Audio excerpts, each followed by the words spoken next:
This story got about 4 minutes of coverage this week, and it's the meanest thing the government has done in a year, which frankly says a lot. Head Start, 700,000 children. These are the poorest kids in America. Children in foster care, shelters, children with disabilities, children whose parents work 2 jobs, and still cannot cover a Tuesday. On August 6th, the administration proposed deleting most of the rules that make Head Start a program instead of a room. Over 100 pages of federal standards. Gone. 1,600 operators told to follow whatever the state happens to require. So look at whatever the state requires actually means. Because this is a number that should end the argument before it starts. Head Start requires 1 teacher for every 4 2-year-olds. Mississippi state licensing allows 1 adult to supervise 12. 4 to 12. Say that out loud. 12 2-year-olds. 1 adult. Anyone who has spent an hour in a room with 2 2-year-olds already knows exactly what I'm telling you. That is not early childhood education. That's crowd control with a snack. Look at what specifically gets cut, because Head Start was never really about school. The medical screenings, the dental screenings, the vision checks, which is where a huge number of these kids find out they need glasses, because nobody else in that child's life was ever going to be able to afford to check. The hearing tests, the parent coaching, the research-backed curriculum. Head Start was never daycare. For a lot of these children, Head Start is the only place where a trained professional adult ever looks closely at them before kindergarten. It's where somebody notices their speech delay, where somebody notices the bruise, where somebody notices a 4-year-old can't see the board and never could.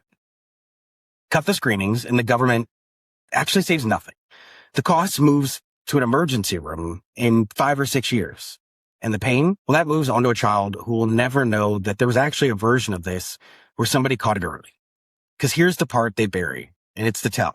The proposal cuts the administration expense cap from 15% down to 5%, written up like a fish, trimming the bureaucrats.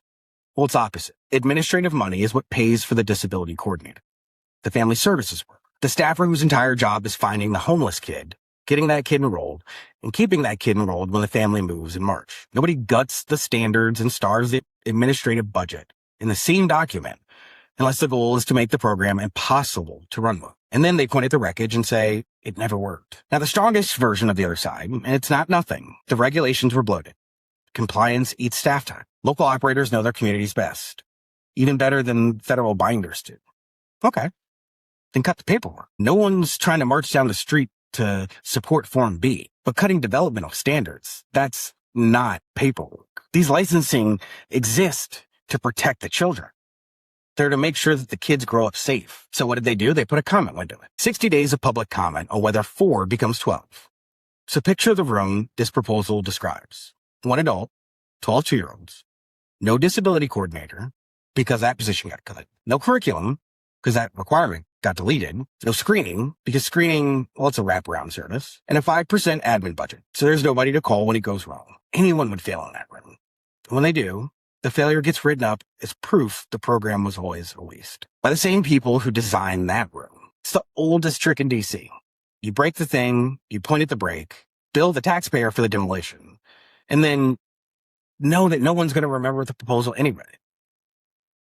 It's going to be 4 minutes on a Thursday, and everything's going to go from 4 to 12. That's the whole policy.